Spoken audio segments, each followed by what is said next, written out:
ecran. Azi fac un experiment, azi vreau să văd cum e să-ți petreci toată ziua pe biclă. Și eu cred că o să folosesc mai mult de o biclă. Pentru că vreau să ajung și la Burger Fest și acolo probabil trebuie să o las legată, iar pe asta eu nu o las legată. Nope. Și filmez cu altă cameră azi. 4K. Tot un Sony, dar alt model. Hai să mergem.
Experimentul meu de azi nu o să iasă cu bicla.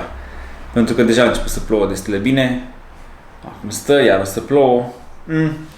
O să văd cum aranjez restul zilei. Partea bună e că am luat flori.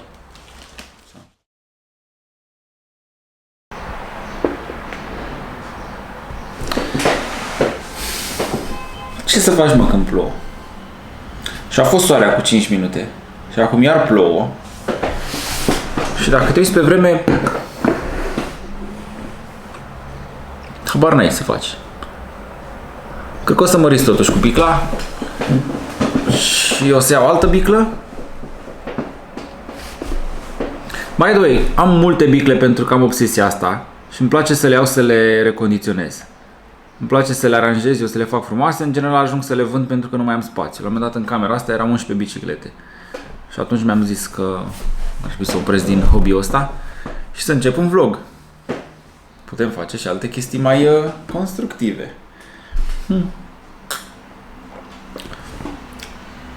Și de azi mă apuc să fac cinemagrafe. Da, chiar mi-am propus să fac asta. Cinemagraful e... Vă arăt așa. Un cinemagraf e de fapt un film cum e ăsta,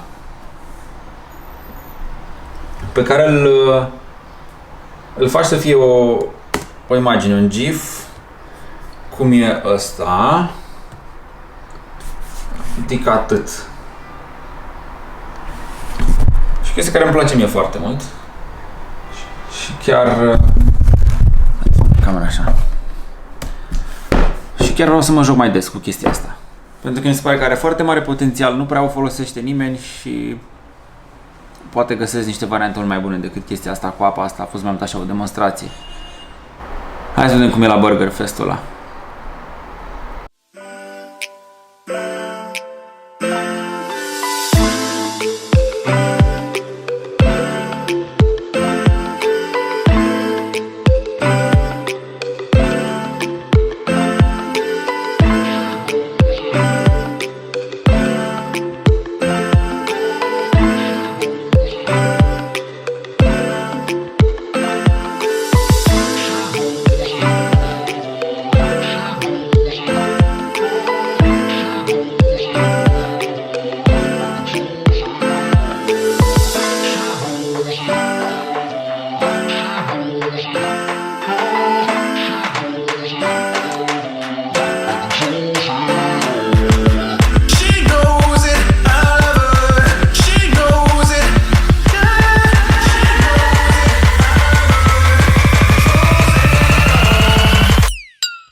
Trebuie să fac niște completări astăzi pentru vlogul de ieri. Pentru că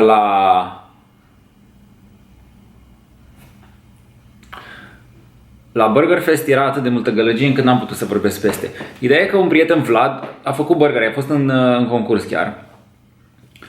Și am filmat burgerul ăsta pe care l-a făcut, pe care nu am apucat să-l gust. Și mă rog, asta vă spun astăzi din ce am filmat ieri.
Frate, dacă vreți să slăbiți rapid, ai bicla. Garantez 5 kg pe săptămână.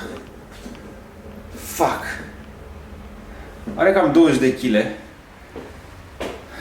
Și față de o cursieră merge extrem de greu, extrem de greu. Am zis că fac toată ziua pe bicla, dar nu-mi iese. Mai ales că începe să plouă. Tocmai picura când am intrat. Jesus, fuck. Mă simt ca la 50 de ani. Ceea ce e bine, că mă duc la o aniversare unde media de vârstă e 50-60 și nu o să vă iau acolo, dar după fac niște poze drăguțe. Sunt terminat. Și acolo o să filmez ceva. Am uitat cât de greu te miști cu mașina. Incredibil. Voi luați-vă scutere, biciclete, motoare. No fucking way.